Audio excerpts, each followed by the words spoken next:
Take a person, take a story, take you on a journey. It's your take.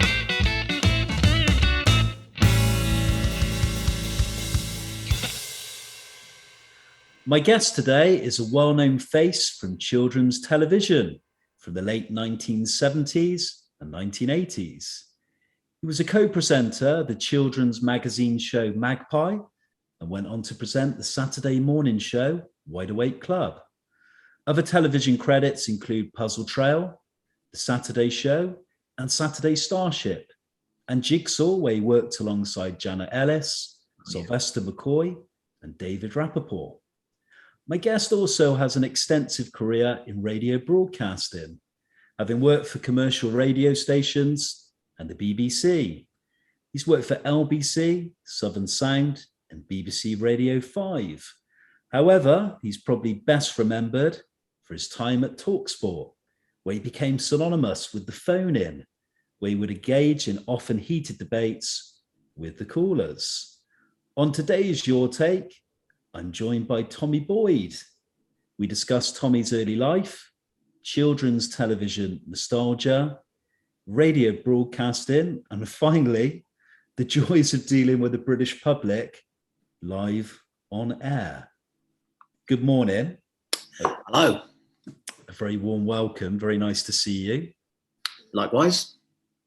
Thank you kindly for being a guest on Your Take. I'm really interested to talk about your extensive broadcasting career across two mediums, obviously television and radio, but kind of specifically for me, maybe more so radio, because I have the kind of affiliation of being involved in radio many, many years ago. But I kind of wanted to go back to the kind of foundations where it all began, cast the clock back to the early 1950s. Born December 14th, 1952 in West Middlesex Hospital. Can you tell us about what life was growing up in a town called Feltham in West London? And I kind of just wanted you to paint a little portrait of family life and just tell us who your parents were and what their personalities were like and what did they do for a living? Wow, okay.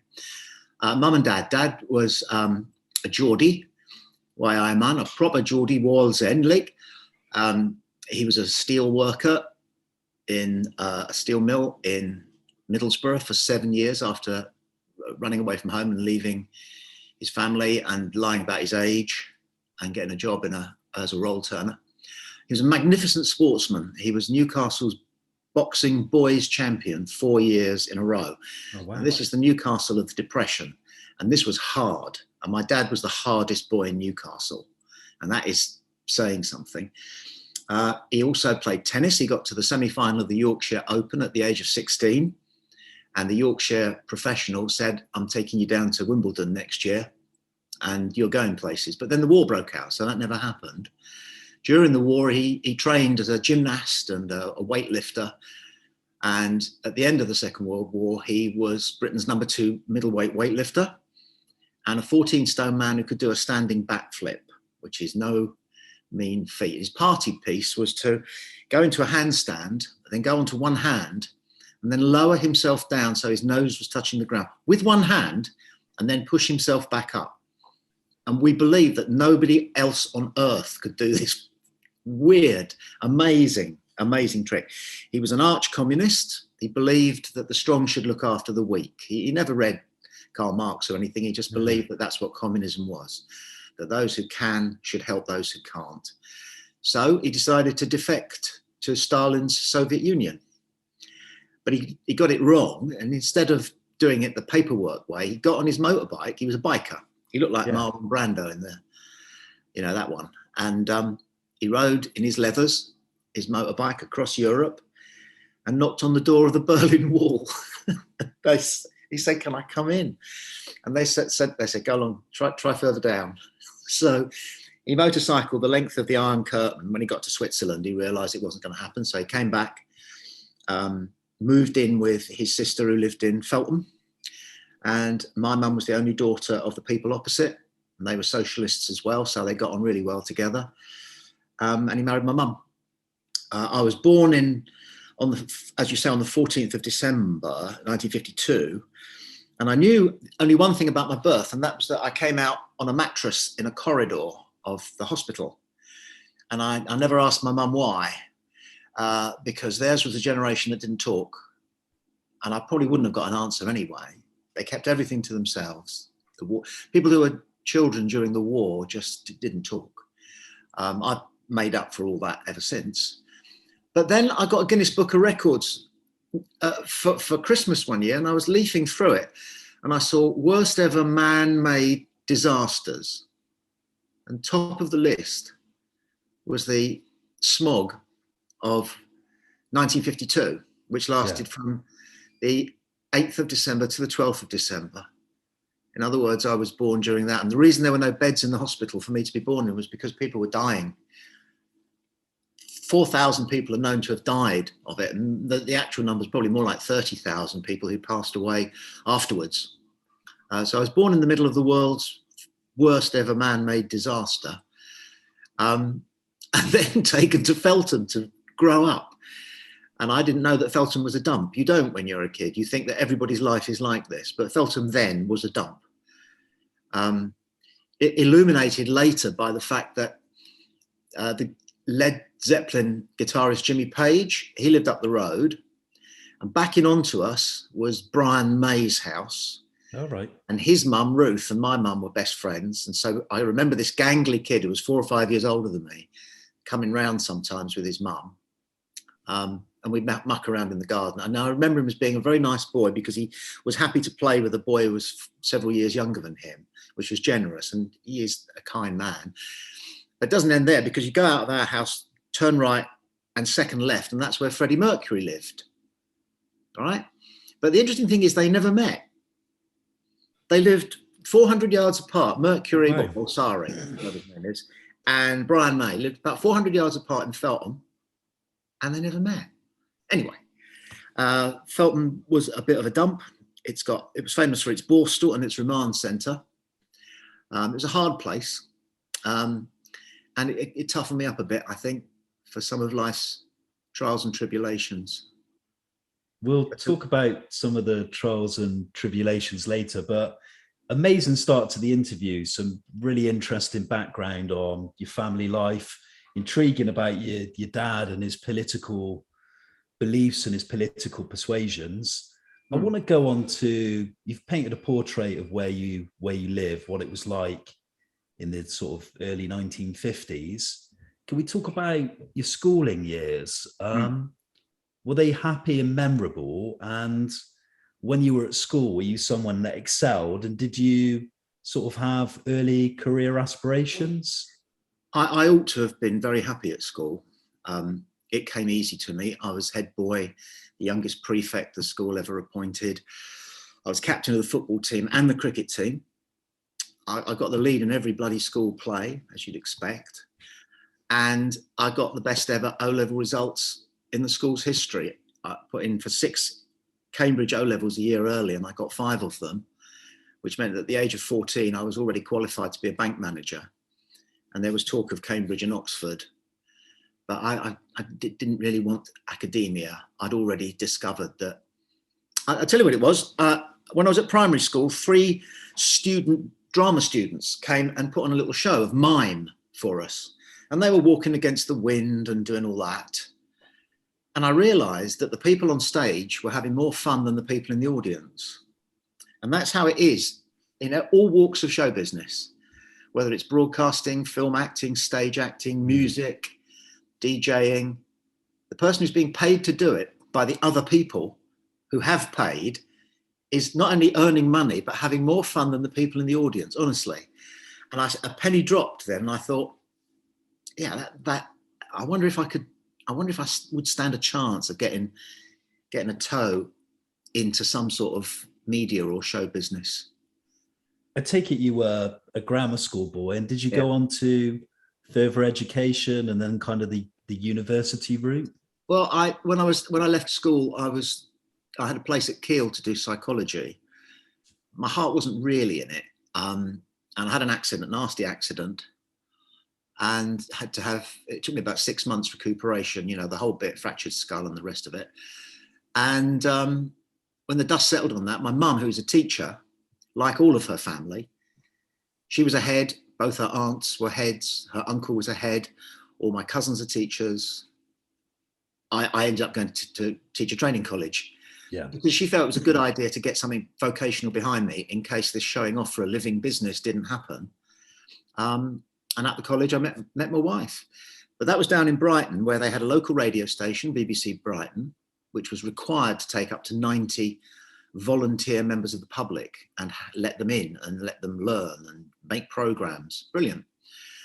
There was also a dolphinarium. There was any number of nightclubs where I could get work. And up the coast was a Butlins camp, Bognor Regis, where I went and had a go at being a stand-up comic, which I was actually quite good at in that sort of cheeky chappy mode. But it was back in the day of Scotsman and Irishman and Englishman going to a pub. It wasn't the observational comedy that I would love to have tried. Yeah. I was telling gags. And then at the end of I got thrown out of college. It's a 4-year course to get a Bachelor of Education, but they let me go after 3 years because I'd only been to 2 lectures in the whole of the 3rd year. And my education lecturer said to me, "You're the best teacher honestly, Joe Smith," he said this, "you're the best teacher I've ever seen and the worst bloody student we've ever had." And I was proud of both of those accolades, actually. It's probably the nicest thing anybody's ever said to me about myself. And I'd done enough radio to want to give it a go. And a chap I'd got to know called Paul Hollingdale, who had been the first voice on Radio 2, had set up his own little production company. And he sent me along to interview a film star, American film star, who nobody was interviewing. If a film is brought over from the States, they usually send the lead character over to do interviews. But it was a terrible film and the actor wasn't very good. And so he was sitting in his hotel room not being interviewed. So Paul charged them £7.50 for me to go along and pretend I was interviewing him. But I recorded it and he said, "Well, if you can sell it to anybody, you can keep the money." And the only radio station in town that might want to broadcast it was LBC, who had only been going for a couple of 3 months. So I knocked on the door and asked to speak to the arts producer, and the program controller came up to see me. And he said, "Do you know anything about radio?" And I said, "Yeah, a little bit." He said, "Oh, come and have a chat." And I walked out. 20 minutes later, LBC's head of arts. He just fired the arts producer because when LBC started, they were paying everybody too much. They were paying everybody Fleet Street print rates. And you don't do that in broadcasting. So those that wouldn't accept a pay cut were let go. And one of them was the arts producer, very nice man who I did meet called Andrew Carnegie. And I got his job. I had an office and, you know. The rest is history, as they say. Yeah, I mean, it's just, you know, being in the right place at the right time is a matter of being in a lot of places. And the more places you're in, you know, they call it shoe leather. Just wearing out your shoes, walking up and down Wardour Street, round and round Soho, up and down Oxford Street, knocking on doors. I wanted to talk in more detail about your career shortly, but I wanted to pick up on one thing in particular, because we've spoken about the 1950s, we've spoken about your parents in some detail, and you've kind of given us this background. But we failed to mention your siblings, and I wanted to pick up on a very tragic event that happened very earlier on in your childhood, and that was the tragic death of your sister, Sally. What are your memories of her, and how did your sister's death affect you and the family dynamic? Wow. She was the third. I was the eldest. I had a younger brother. And then when I was 5, Sally was born, and she died when I was 7.5. And she'd been growing more and more unwell for 2 of those 2.5 years. My mum struggled to persuade doctors that there was anything wrong with her. She had to fight for that. And when the doctors eventually decided to send her to hospital with my mum used to have to get the bus with this disabled baby to the hospital to have her diagnosed, and they couldn't diagnose it. They didn't know what it was. She was unresponsive. She could barely sit up all her life, and she didn't seem to register anything that was going on around her. She was in and out of hospital. And then one night at 7:25 in the evening, my parents returned from visiting her in hospital. And I know it was 7:25 because a program called Sea Hunt, starring Lloyd Bridges, was just finishing. And at the end of his little adventures, he was a scuba diver. Lloyd Bridges, father of the other Bridges. And he would sit on the end of a jetty and talk to camera and say, well, there you have it. That's the sort of thing that happens if you try smuggling, you know. And I was watching him doing this. And I can tell you now what everyone was wearing. When my mum and dad came in, my mum first, in tears, and just said, she's dead, mother, because we lived with our grandparents. We didn't have a home of our own. And my gran was sitting next to me. And I was taken upstairs to bed. And here's the thing. 4 days later, she was buried, well, cremated, and they kept it a secret from me. And the only reason I found out was because all the curtains in the front rooms of all the houses in our street were drawn at 8 o'clock in the morning when I walked to school, and I didn't know why. And back then it was convention to do that as a mark of respect if anybody in your road was being buried or cremated. So what I learned is that my parents didn't want me to know about it or didn't want to talk about it, and so I had to pretend it never happened. So you didn't go to the funeral? Or? No. It didn't happen. It never happened. It never happened. Sally never happened. My mum and dad gave up on parenting. I was discouraged from calling them mum and dad, and I had to call them John and Gwyn, as if they were older brother and sister. And they kind of gave up on parenting me and my other brother. And they had another male child as well, but they were they didn't want to commit their love anymore to anything that could hurt them the way that losing a child does. I honestly think there's really nothing worse than losing a child. You're supposed to go first. As a result of that, and you say they kind of gave up their responsibilities and they changed as people. Did you find with your remaining siblings that you became, like, there was a closer bond between you? No, I became their dad. I organised all the games. I organised them. I looked after them. They didn't like or respect me much for it, but I was in charge. I was babysitting for my younger brothers when I was about 8 or 9. And the irony is, many years later, my mum asked me to babysit for my youngest brother, and he was 12. So you can see how parents often do misjudge that. The older children, they treat as adults from the age of about 8 because the little ones are that much littler. And the youngest sibling is treated like a baby for the rest of their life. And in my case, it was pronounced because my parents had been so anaesthetized, really, by the horror of losing a child.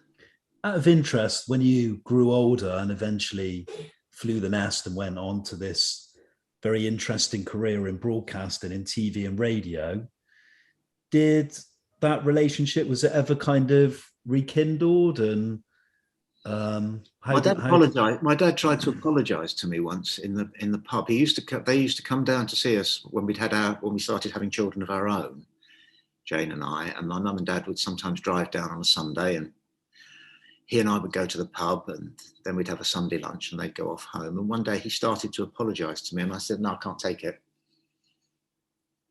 I can't take it. Please don't. Just move on. So he got it. He'd seen me with my kids, you see, and he'd seen how much fun you can have playing with them, cuddling them. He didn't cuddle us because he thought it would turn us into homosexuals. And my mum wasn't a very tall, tactile person either, possibly because of that. But my granddad was my hero. He was the loveliest man. And I think he was kind of my dad in a way. That often happens in extended families. You get to choose your parents. You know, that's what they say about, you know, if you're born in a village, you're brought up by the village. And that can be a good thing. But my granddad was a truly lovely, gentle, caring, generous, intelligent, well-read, working class man, salt of the earth. So I didn't lose out, but I became aware that my parents were very vulnerable and I didn't want to see my mother hysterical again. So I went to extreme lengths to prevent her from suffering any subsequent emotional trauma, which I did as a result of something quite extraordinary, which I didn't realize at the time was extraordinary. And not until I was talking to a counsellor, because in my current line of work, you're entitled to get counselling to support. And I mentioned what had happened to me when I was 14. And I'll never forget the look on the counsellor's face, because people who counsel people for a living, they're used to hearing strange things, but they're used to not reacting to it. The counsellor's face was one of amazement at what happened was this. The illness that killed my sister was eventually diagnosed as tuberous sclerosis, a very rare hereditary illness. Mm. And in the years afterwards, they did some tests on my dad because it was his side of the family. He had lost 2 siblings himself to this disease. And one day after I got my O-levels, my mum took me down to Worthing to meet her aunt, who was a teacher, believe it or not. And her husband was a teacher. And it was ostensibly to see what I should do with my career, but actually she wanted to bring her aunt up to date on the very latest on my father's medical condition. In other words, was he going to die of this illness? And they thought I was out in the garden playing with the Dachshund, but I was bored playing with the Dachshund, so I snuck into the house. And I heard my mum tell my aunt, they've done all the tests. He has a 50-50 chance of dying of this illness. This is my dad. And then my aunt said, and what about the boys? And my mum said, well, it seems that the gene can jump. So each of the boys has a 50-50 chance of developing this illness. And it can happen at any time in their life. And once it kicks in, they've got about 18 months. So at the age of 14, I found out that quite possibly tomorrow I had 18 months to live. And I sat in the bus on the way home from Worthing all the way back to Feltham, thinking, okay, I know that there's death because my sister died and I used to share a bedroom with her and she died. Now I know that I'm going to die and maybe only have one more birthday at 14. And because I knew that if my mum found out the mistake she'd made in leaving the serving hatch open so I could hear her, she'd be very, very upset. I didn't tell her. And I didn't tell anybody. Mm. So for 6 years, I kept it to myself. The fact that I could start to die pretty quickly. It possibly gave me an impetus, a sense that I needed to live my life quick because it might not last very long. And if that's the case, then I owe a lot of the fun that I've had to the certainty, of my mortality. But at the same time, I'm astonished that I did it. I'm astonished that I kept that to myself for 6 years. So was this psychologist. I mean, she really had an FFS moment when I told her. And she said, well, how did you do that? I said, I just didn't want my mum and dad to get upset again. I didn't want them to see, didn't want to see them distraught. My mum howling with despair. Didn't want to see it again. I've got one final question before we kind of move on to your television break. And that's, when did your parents die? And when they passed, did you feel there was any closure at all? Yeah, good question. When my dad died, England were playing Malta in a Saturday afternoon World Cup qualifier. And the phone rang, and it was just my mum. She said, can you come? It's John. He's dead. And he keeled over on the patio whilst cutting the grass. He'd had a couple of run-ins with his heart.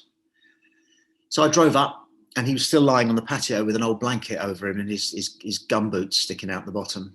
So I pulled back the thing to say goodbye, and it wasn't a pretty sight. but I'm glad I did. My mum passed away with dementia. He was 77. My mum passed away as a result of a particular form of dementia, unusual one, which was very sudden, and then it would go. And then it would take her over completely again. And the last but one time I saw her in the care home, she made a great fuss of me, saying, "Oh, it's lovely to see you. Thank you for coming." But she didn't know who I was. But she knew from the look on my face that she ought to know me. So she pretended. And the last thing she ever said to me was when I organised her meal, because my younger brother made her eat vegetarian food, and she actually liked sausages and chips. So I went down to the kitchen and organised sausages and chips, and I came back and I said to her, "Guess what? Guess what you got for tea tonight? Sausages." And she went, and then I said, "And chips." And she went, and then she said, and this is the last thing my mum ever said to me, she went, "And can I also have some concrete?" Dementia. They die before their bodies do. It's terrible thing. I heard on the news this morning that Viagra aids in warding off dementia. So 2 reasons. 2 good reasons to buy Viagra. We'll move on to your television career. Oh, I wonder what that was. We move on to your television career. You've already spoken a bit about your background and how you got into radio broadcasting, but I want to talk about your big break in TV and getting the job as the co-presenter for the children's magazine program Magpie. How did that happen, and what are your memories working on that program over the course of 3 years? Okay, so one afternoon, again about when I was 14 and had discovered that I was going to die sooner than most people, and my mum put the evening meal down, fish fingers I think it was, and Blue Peter was on, and my mum didn't look up. She just plunked it down on my lap and looked at the television and just went, "You'd be good at that." That's all she said. I know. If she hadn't said that, I don't know what I'd have done, but I decided I was going to present either Blue Peter or Magpie. And I still have to pinch myself that I decided to go for that program. Nothing else, just that program. And I got it. So, you think to yourself, well, there is justice or there is a God or something. I worked out for myself that to be a presenter of Blue Peter or Magpie, you needed to be part teacher, part entertainer, and part journalist. So when I applied for the job in writing, I'd had 2 years in Fleet Street as a journalist with LBC. I was a news producer. Yeah. Hard stuff, Middle East, Northern Ireland, tough stuff. I'd worked for 2 seasons as a stand-up comic at Butlins, and I was a qualified English teacher. So, but I still needed a bit of luck. And I got a load of luck in what happened, which was that I was going out with my wife, then my girlfriend. We went to a party at somebody's house. She said, "Oh, look, there's a bloke I went to school with over there." And she went off and chatted to him. And when she came back, and by the way, I'd never told anybody I was aiming for Magpie or Blue Peter. Never told, not her, not my parents, not anybody, not my friends, because it reduces your impetus if you start boasting about what you're going to do. So she came back and I said, "So what's the news there?" She said, "Oh, well, one of his flatmates works on Magpie, and he told him that the presenter, Dougie Ray, is going to leave at the end of this series, but they're not going to announce it for a while." So I had the march on everybody else. And I went home that night from the party and I typed a deliberately 1 3/4 sides of A4 to the program producer and sent it off. And about 3 or 4 months later, I got a phone call just saying, would I be interested in coming for an audition? And I walked into the TV studios and it was just easy. I'd watched so much television, I understood it. All the television that I'd watched as a kid meant that I could do it. And I'm not boasting or anything, but I just found it easy. I knew you know, where the cameras were. I understood everything. I knew to wait for close-ups of my hands. I just knew it all. I knew where the monitor was, and I didn't look deliberately at it, but I could tell from the monitor when it changed camera shot. And I got a round of applause, which I thought everybody got from the crew.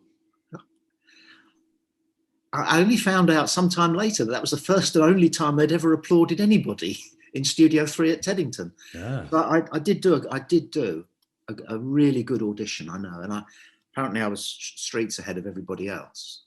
And Magpie paved the way for a very long and successful career throughout the 70s and the early 1980s. And if we kind of just name some of the programs you've been on as a regular, programs like the Wide Awake Club, Jigsaw, Puzzle Trail, Saturday Show, and many, many others. Yeah. Did you enjoy your time as a children's television broadcaster? And what did you kind of learn overall from presenting in this kind of specific area? And then a kind of third question, was there ever a point where you kind of thought that you wanted to break out of it because you kind of felt you almost becoming pigeonholed in that particular area? Yeah. Well, they took Magpie off the air after I'd done it for 3 years. And I told myself that I'd do it for 10 years because I thought it was a job for life. It was that much of an institution. Everybody knew it. But they canned it after 3 years because of its expense, and it was an expensive program. Benny Hill basically paid for Magpie, and the accountants were starting to take over.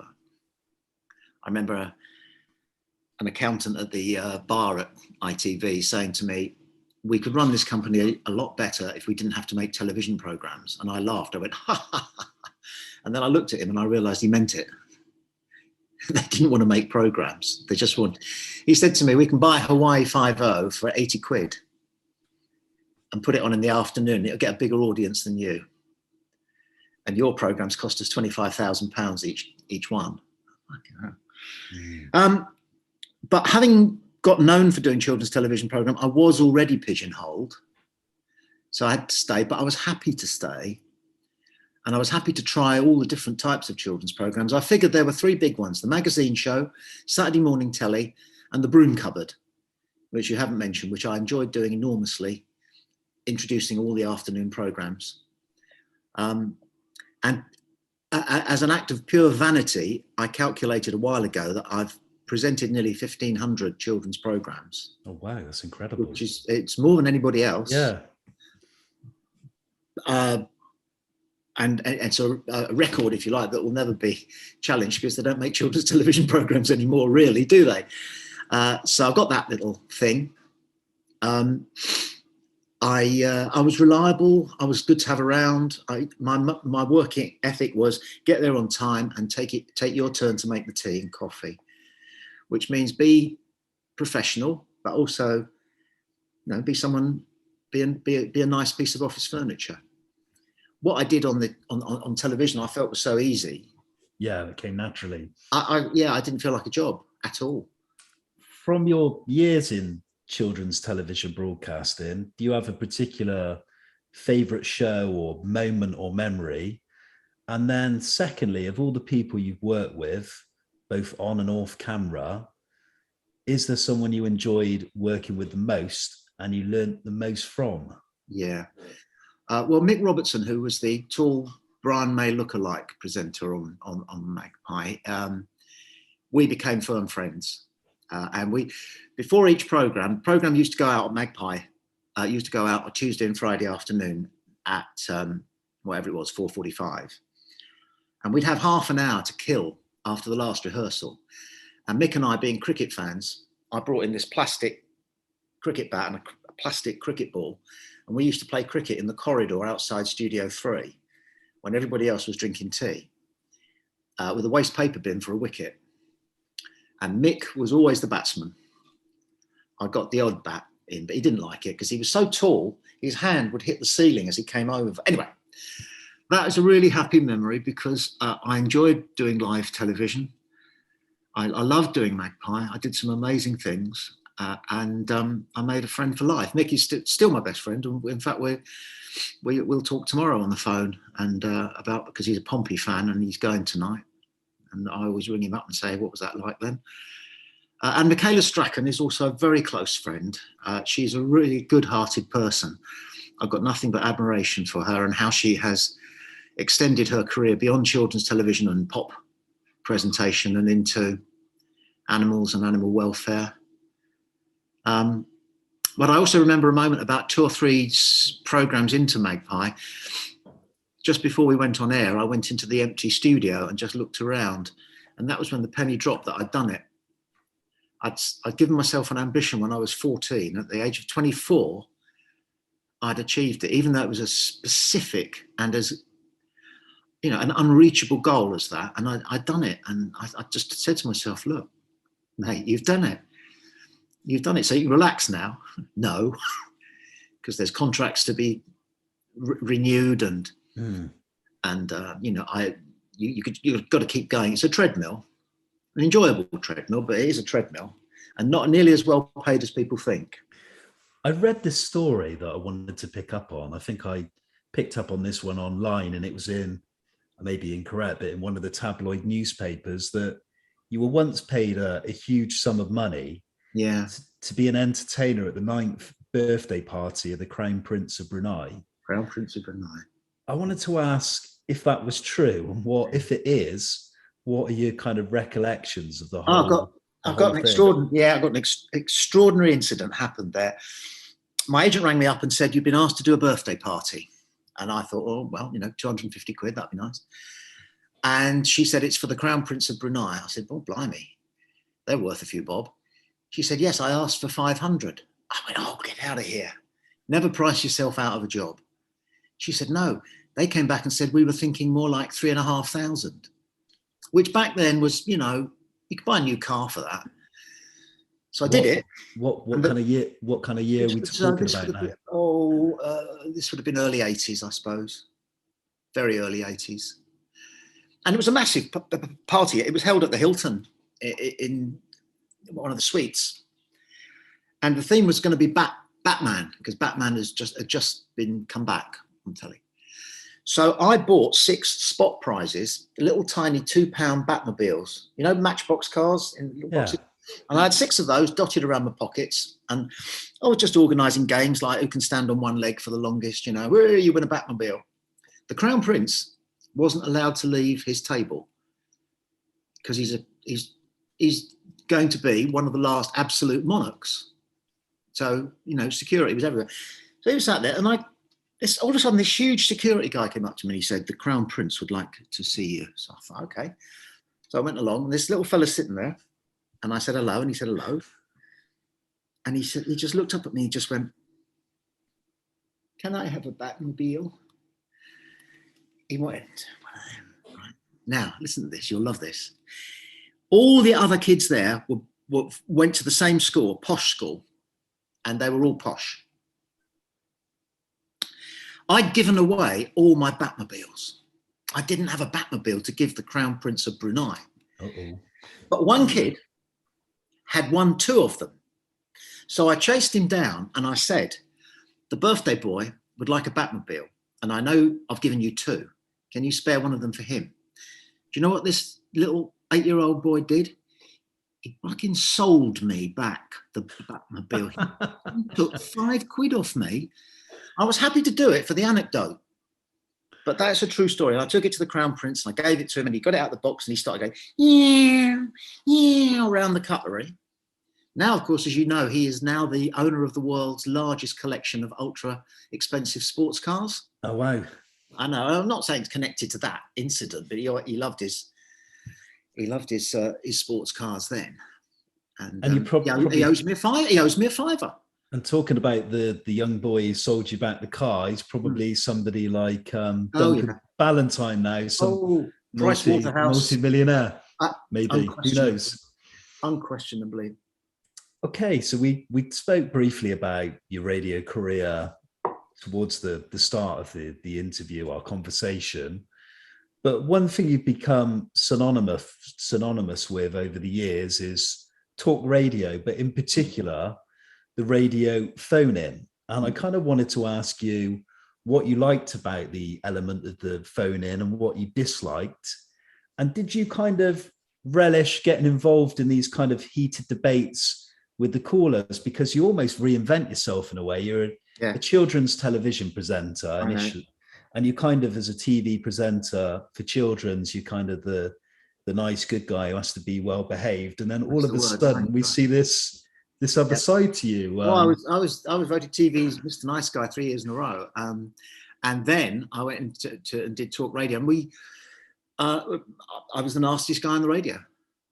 They had before they had Ofcom, it was called the Radio Authority, and there were so many complaints about me that they had an office, honestly, that was staffed just by people answering letters of complaint about me.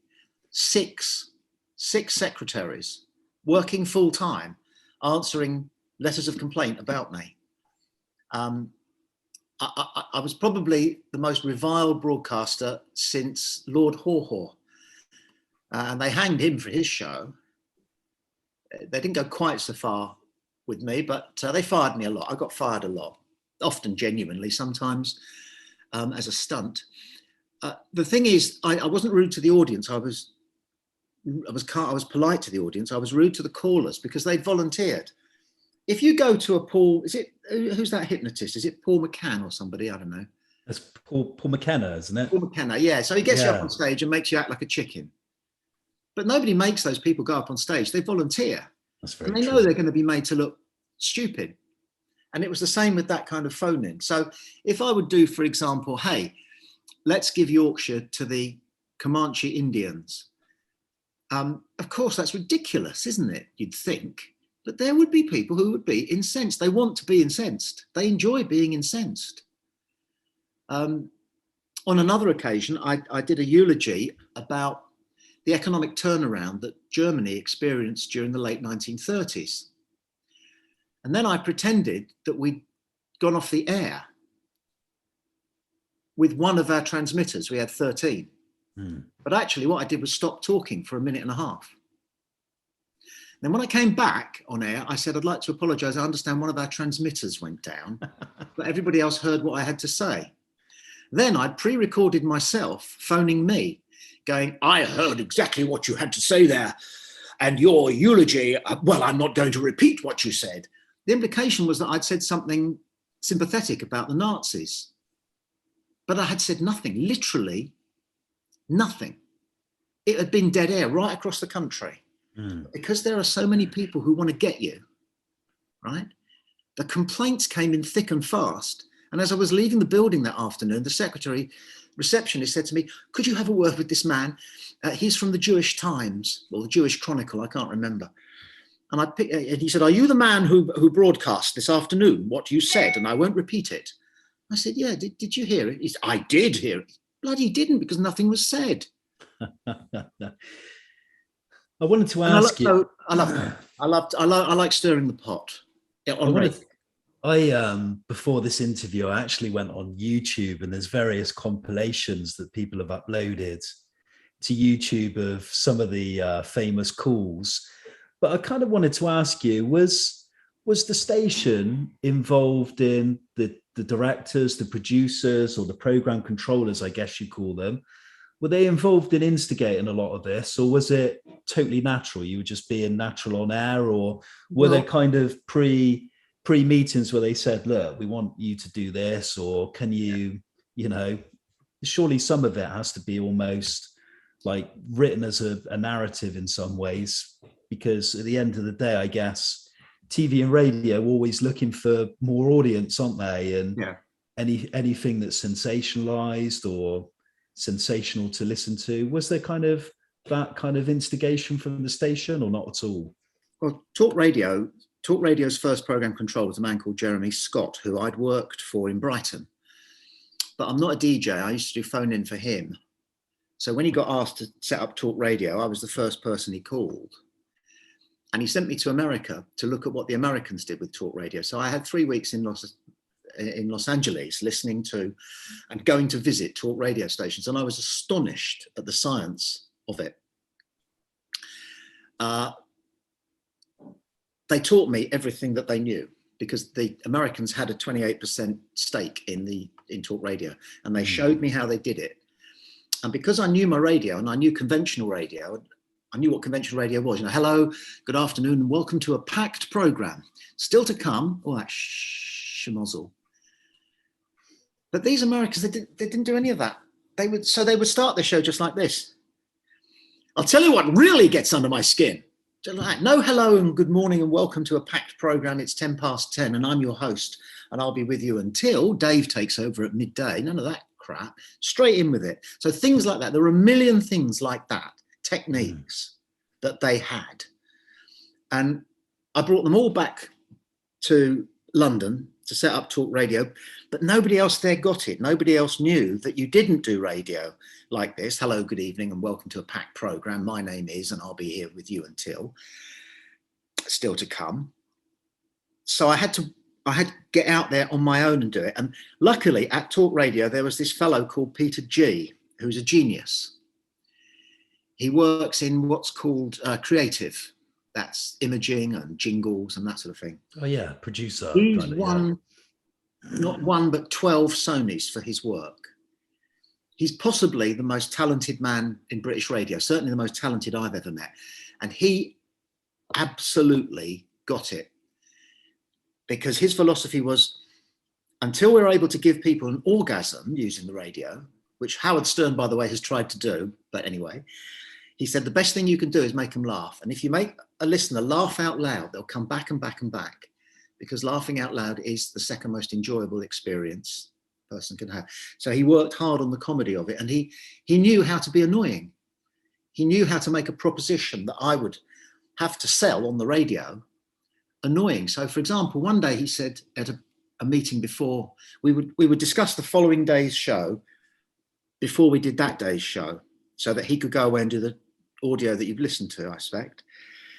So he came in one day and he said, what about going jet skis? They're fantastic. Right. I said, yeah, that'll annoy them on the Isle of Wight, I know, for a start. And he said, yeah, but he said, don't just start it like that. He said, say, I went to the hole in the wall last week and there was more than £2,000 more than I thought would be in my current account. So I bought a jet ski. They're fantastic. And the difference there is, it's clever. There's several reasons why that's going to annoy people. The idea that I'm so rich that I don't know to the nearest £2,000 how much I've got in my current account is brilliant. It wasn't the issue, but it set the whole, so people are going, oh, bastard. Oh, God, and he's got a jet ski with that racket and all that pollution, and I'm killing fish. So I owe a lot to him for that type of radio, which we did for about 18 months. And I have to say the ratings went through the roof. In the afternoon, we were beating Radio 5, and it's the only time that radio station's ever beaten 5 or 5 Live with anything. And the managing director, a man called Paul Robinson, who didn't get it at all, he was totally of the hello, good morning, and welcome to a packed program genre. And he came rushing into me one day and he said, goodness, he said, you have over 150,000 listeners who tune in at the start of your show and then tune out after it. And he wanted to be the first to tell me that, because he somehow wanted to say, you know, actually, I don't get it, but I get the fact that it works, which is, you know, not as good, but you know, shows that I'm willing. It shows willing in me. Again, but generally, I had to fight to get it on. I had to fight to get all that stuff on the air. Again, like your tenure in children's television, you spent many years at TalkSport. I wanted to ask, what would you say your kind of career and broadcasting highlights working for the station? And then secondly, I wanted to ask about your dismissal from the channel in 2002. What happened and how you look back at that? Well, I had some interesting experiences at TalkSport. I like my football, and so I was easily able to handle football phone-in, and I enjoyed that. I would always tell callers that their team was going down, even if it was Man U. I said, oh, they're going down, stuff like that. I remember one bloke, he rang up and he just went, Hey, Tommy, what about the villa then? And I went, they're going down. And he just went, thanks, mate. That was it. Short and sweet. So, yeah, And to the point. and then I got fired. What happened was it was the evening of the death of the Queen Mother, and I'd had to segue from talking about her death, which we did for the first hour, into wrestling, because it was a wrestling show followed that, and I was doing. But I did 5 hours from 8 o'clock in the evening until 1 o'clock in the morning, so you had to break it up. And I did this I was really proud of this segue that I did from the death of the Queen Mother into talking about Triple H. And it was a really good ad-lib segue, seamless. I was very pleased with that. The second or third caller on said, oh, yes, I want to talk about the royal family and how wonderful the Queen Mother was. So I switched off. And I had a pile of emails that I was going to sift through to choose some that were worth reading. So I wasn't listening to him. But I heard his tone of voice changed, and I looked through the glass screen and I could see the guys kind of going, uh-oh. And what he had said was, I'd like to shoot the fucking lot of them. And you really need to dump that, even though he didn't mean that. That's pub talk for I disapprove of the royal family. That is how a taxi driver would tell you that he's a Republican. I'd shoot the fucking lot of them. But that's what he said. And I should have been there, but I was reading my emails. So what I said was, I didn't know what he'd said, but I could tell he'd said something. So I said something along the lines of, well, I'm going to allow you to say that on the basis that free speech is so important in this country. And that was the wrong thing to say. It was. And a very dear man called Bill Ridley, who I absolutely love. He's a great guy. Had the unfortunate job of phoning me up and telling me I was fired, which he did beautifully. And then shortly after that, they had me back. Go figure. I wanted to talk about your life outside of broadcasting. If we come to the current time these days, what are your kind of business interests outside of broadcasting today, or any charitable causes you're involved in that are close to your heart? Well, I sound a bit like Smashy and Nicey here. I mean, I don't like to talk about it, and I won't and can't talk about it. But I foster, and that is the love of my life. I've been doing it now for 10, 12 years. I first got approved back in 1985. Something I always wanted to do, only because I felt that I had the credentials to do it. I had the knowledge and understanding of difficult childhoods. I'd had one myself.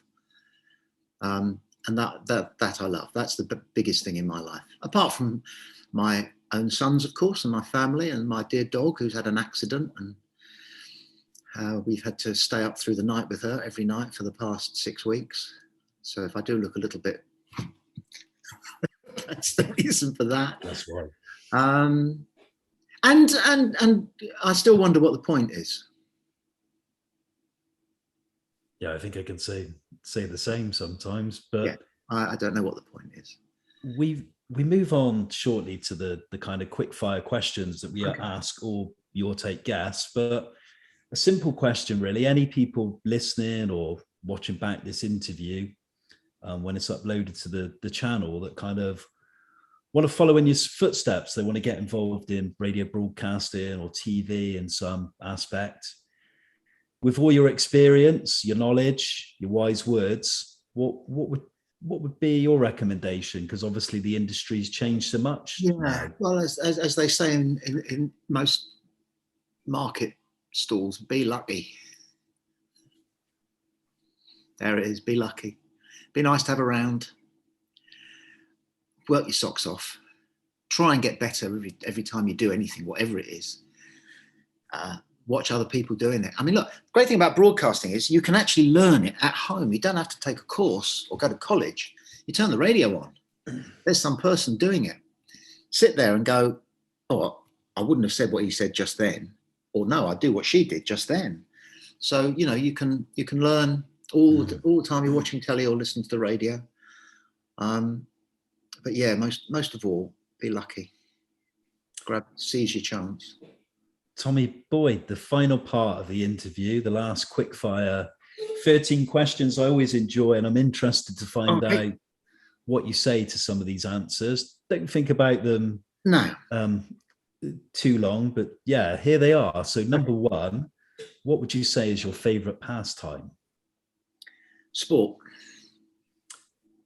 Good answer. We move on to films. What would you say is your favorite film and why?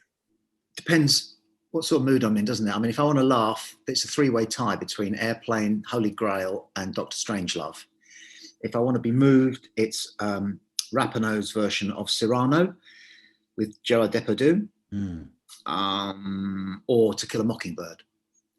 But if it's the greatest film of all time, and therefore probably my favourite film, it's Seven Samurai by Kurosawa.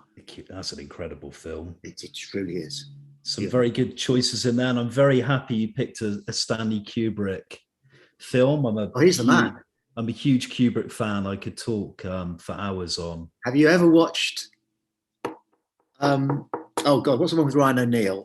Barry Lyndon, one of my favourites. I can't watch it all the way through. Film. I have to stop and think about what I've just. I keep pressing the bloody pause button on it and go back on that and have a look at the lighting there. And it's when I watched it during the lockdown, part of me felt I kind of went to film school, and I kind of felt if I'd have seen that film at a young age, or it almost put me off filmmaking because it is just perfection. The bars the bars just up so high. Just it's like a Renaissance painting. It's a master at work at his complete best. Yeah. I even forgive him for having Reggie Perrin in it, if you know who I'm talking about. And he's good in it. He's good in it. Yeah. It's quite a good little dance he does there. Yeah. From cinema, from Kurosawa to Kubrick, two of the finest. Do your favorite novelist next? I like individual books. I don't collect, I don't think I've read that by Thackeray, so I must read all of his other books. There's a French romantic novel called Le Grand Moan by a man who was killed in the trenches, Alan Fournier, which is wonderful. Just so much what it's like to be young and in love. But To Kill a Mockingbird again, Harper Lee. So Harper Lee's my favourite novelist. If you could have had a different profession outside of broadcasting, what would it have been? Everything. I'd like to spend one day doing everything. I'd like to be a taxi driver for a day. I'd like to be a barman for a day. I'd like to be a street sweeper for a day. I'd like to be prime minister for the day. I'd like to do it all. Who in life would you say has been your greatest inspiration? My wife, actually. She's incredible. She's a very brave person. She's had a lot to bear. She had stricken with polio when she was little, and she's had operations for pre-cancer of the cervix and all sorts of difficulties. And she has so much love and support for everybody, not just me. So, and I've known her now for 50 years. And there are other people in the public eye. Goodness, what a man Muhammad Ali was, for example, or Gandhi. Next question. I'm interested to hear your answer. A man with a journalistic background and a broadcasting background, obviously, with your career. Which newspaper do you read and why? I'm a Guardian man. Yeah? Oh, yeah. It's the only one you can trust because it's run by a trust. It's not run by some fat, useless, ultra-rich git or pair of gits. Or corporation of them. Yeah. No, Guardian is head and shoulder. I've even forgiven them for taking me off the birthdays. Okay. My birthday is the 14th of December, and it just used to tickle me to see that there's me next to Michael Owen, who's also the 14th, the ex-footballer. And then just one day they took it off. I have no idea why. I've always wanted to ask whoever took me off. I mean, take someone off when they die, granted, but take someone off for some other reason, what would it be? But I like The Guardian, and I used to like the political commentaries in The Guardian, very barbed. A man called John Crace, or Crakey, I've never known how to pronounce it, he's hilarious. But when I was a boy, we had the Daily Mail and the Morning Star delivered. So I got both ends of the political spectrum there, and I understood that. And my view of the world is much in keeping with the Guardian editorial. Interestingly, most our guests have chosen the Guardian, so you're in good company there. Your favourite food next? What is your favourite food? Fish and chips. Fish and chips and mushy peas? Yes. Cod, battered, and slightly wobbly chips. I know Jamie and all that lot say that they've got to be crisp on the outside and fluffy. No, they want to be floppy. Because if you're lucky enough to have thick, sliced white bread, then we're into chip butty territory. And that has to be made just yay with brown sauce. So fish and chips with a chip butty. Hello, darling. I just said you're my inspiration. Can I get a cup of tea? Or a gin and tonic? Is it that time? Oh yeah, 12 o'clock. Oh, lockdown. That's the great thing about lockdown. The sun is always over the yard arm. Who would you say next is your favourite cultural icon? That's a really good question. And again, there's so many of them because there's so many amazing people. Cultural icon. I mentioned Muhammad Ali earlier, and he is the greatest man who's ever lived. So I'll go with him. Muhammad Ali. Curse words now, and you can say this. Yes. What is your favourite curse word and why? Well, I don't like the C word anymore. Of course, I've used it plenty of times, but there's something sexist, ultra sexist about it. I think because there isn't a similar word that's connected with the male physique that is as damning as the C word. The F word, it's common parlance now, isn't it? Is it illegal still to say fuck? I said fuck twice on the radio. Once when somebody asked me what it was like the birth of my son, and it was about 1 o'clock in the morning, and I just said it fucking fantastic. And nobody died. Another time I said fuck because I forgot I was on the radio. I was chatting to this bloke and I kind of forgot I was on the radio. I said, fuck. I went, oh, fuck me.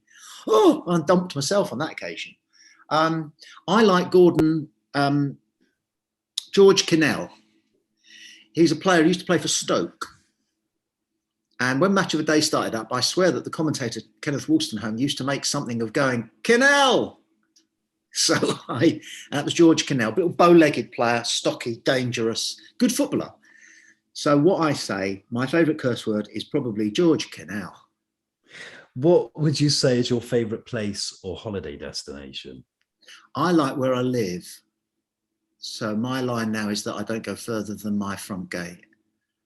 I like the house we live in. I like the road it's in. I like the city that it's in. I like the county that we're in. I like the country. I've been all around the world and there's nothing else out there. You know, haven't been to Tibet yet, but I know what's there. And where are you? Can I ask? Chichester. Okay. Chichester. We've spoken about cinema. We move on to music. Who would you say is your favourite music artist? And what is your favourite album? Okay, well, I've got a bit of a curveball on that. I came across this a couple of years ago, but it's simply true. My favourite band is Monty Python. And they, you know, people say that they are the Beatles of comedy. Well, it's the other way around. The Beatles are the Monty Python of music. And so my favourite album is, I've got it's in the garage, an LP of And Now for Something Completely Different, with most of their best early sketches on it. And just like the Beatles, some of their stuff's crap. But that's my favourite band. If I pin down on music, I'm very, very all over the place. I like classical music. I'm getting into jazz. I used to like R&B when I was a boy. I like reggae because it's easy to dance to. Madness take a lot of beating. They are musically much better than people realise. They're a very, very sophisticated band musically, some of their stuff. I mean, Night Broke to Cairo is a really complex piece of work. So, and there's something ordinary about them. You know, you could go for a beer with the lads from Madness, and yet they can do that when they go in the studio. I agree with you. They're good musicians. I think they're very underrated. We come down to the last two. Okay. What would you say is your greatest achievement to date? Staying alive. Just having, I learned to live for the next weekend when I was little. when I was young, and I'm still doing it. I'm still here. I thought I wouldn't be. I thought I wouldn't make it past 23, and I had good reason. And I'm 70 next year. And Tommy Boy, to come on to the final one, how do you wish to be remembered?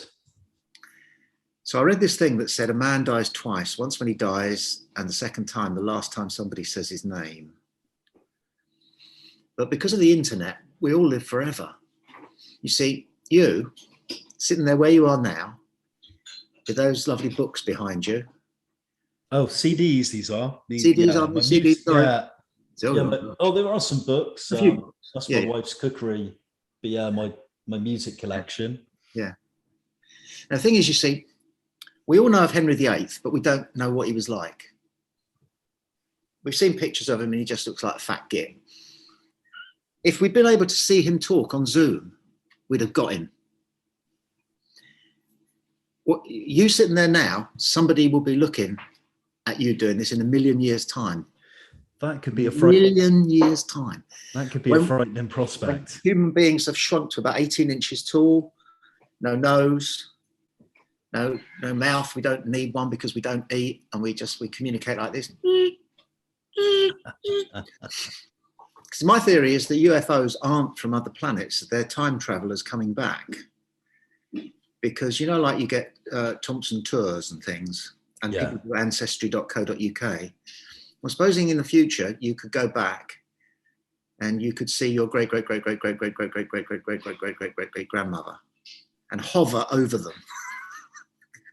You would, wouldn't you? If you were the Jeff Bezos a million years from now, you'd put your money into building a TARDIS, wouldn't you? In fact, I wouldn't be surprised he's on it now. He probably is as we speak. Probably is, yeah. So how would I like to be remembered? He was a nice bloke. You could rely on him. He'd always try to do the right thing. Tommy Boy, thanks for your time. It's been an interesting, very engaging and very honest, I wouldn't call it interview. I prefer the word conversation between the two of us. Thank you for your honesty. Thank you for your time. And yeah, how do we kind of find out more about Tommy Boyd apart from obviously Wikipedia or any projects you're currently working on?